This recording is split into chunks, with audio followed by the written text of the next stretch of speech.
good couple of wins to start it out. Well, it was fun while it lasted. You knew sooner or later that the Orange were going to get their first taste of defeat.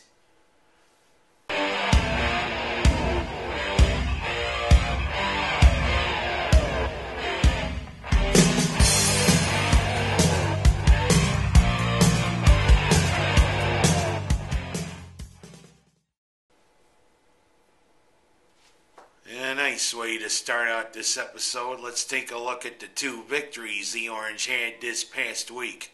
First, we traveled down to our home away from home, Madison Square Garden. At least that's what they think of Madison Square Garden. Because, it seems as though Boeheim has a lot of good luck. But what about the near 500 record? Don't you think that's a little bit of a misnomer? But it was to face our old rivals, St. John's.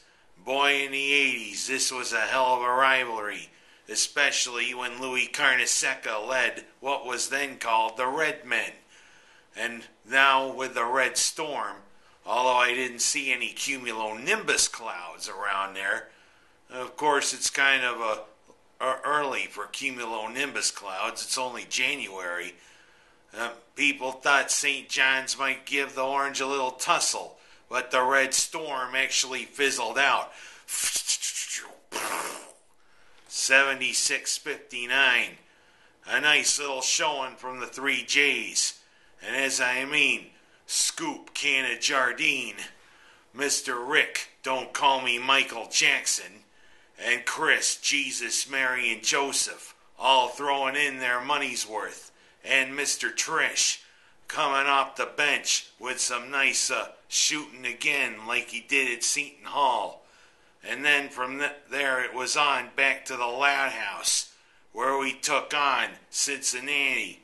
Everybody thought the Bearcats were going to give the Orange a pretty good tussle. But right from the opening tip-off, it was clear who was the better team.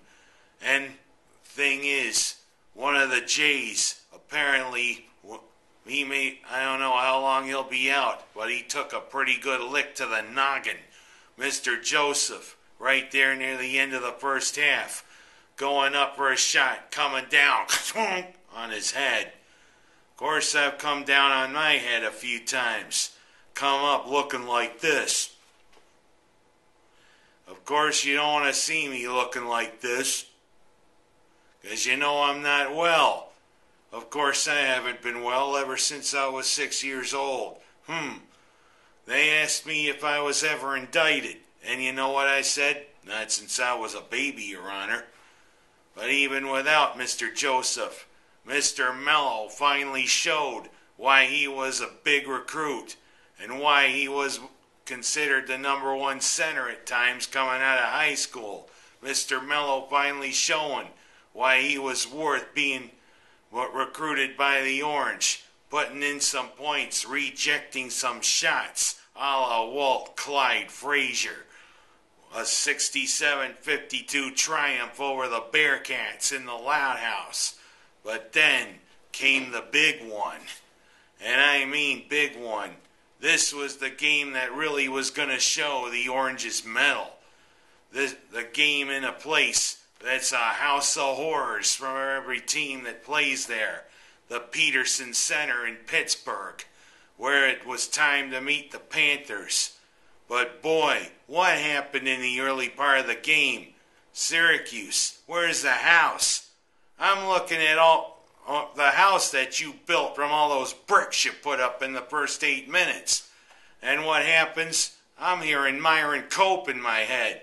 Here comes the Panthers. Here they come down there. Wanamaker scores. Touchdown! Oh, wait a minute. Wrong sport. But whatever. What a run. 19-0. A touchdown, 2 touchdowns, missed extra points. But back came the Orange. You knew you wouldn't keep them down for long. Even without Mr. Joseph in the lineup. A gritty performance. Even if Fab Mello and Keita didn't contribute enough. But the 2 freshmen sure contributed. C.J. Fair, a hell of a game off the bench. He could have been the New York State Fair. He could have saved the day. Well, whatever. The Panthers were just too much. Even with a technical foul, the Panthers still pulled it out. 74-66. You knew it was going to come to an end sooner or later, Orange. You just hoped it wouldn't be against the Panthers, because it seems as though the Panthers and their coach have our number. But this is just the appetizer. Coming up Saturday, it's the second most important game of the season. Our rivals from Philadelphia come into the Loud House. We take on the Villanova Wildcats. And you know what it is whenever the Wildcats and the Orange clash. It's war. It's going to be nearly 30,000 or more plus orange-clad fans packing the Loud House, making things difficult for the Wildcats. And also, by the time I film my next show, Seton Hall will be visiting the Loud House. The second time we meet the Pirates. Let's hope the Pirates don't get on us like they did down there in New Jersey. That was a scary game. And let's hope Mr. Joseph is back well, because we don't need him going, humana, humana, humana, humana, humana, humana, humana. Because that's what happens when you remove my brain. You don't want that. One last note. Pardon me, I got a frog in my throat. One last note. What about Ishak Williams deciding not to go to the Orange and deciding to go to the Fighting Irish? That makes this Fighting Irish me fighting mad. Although I have to say, Notre Dame, I do kind of like their football team, but hey, Mr. Williams, you could have really been the gem of this class. You could have really helped the Orange. You could have really helped Doug Marone's reputation. Although his reputation has pretty much become big back with recruiters. What happened, Mr. Williams? Did you chicken out? Brock, Brock, Brock, Brock. That's what I'm going to call you when I see you on NBC this fall. Chicken! I'm Ken Haas. That's my story, and I'm sticking to it this week.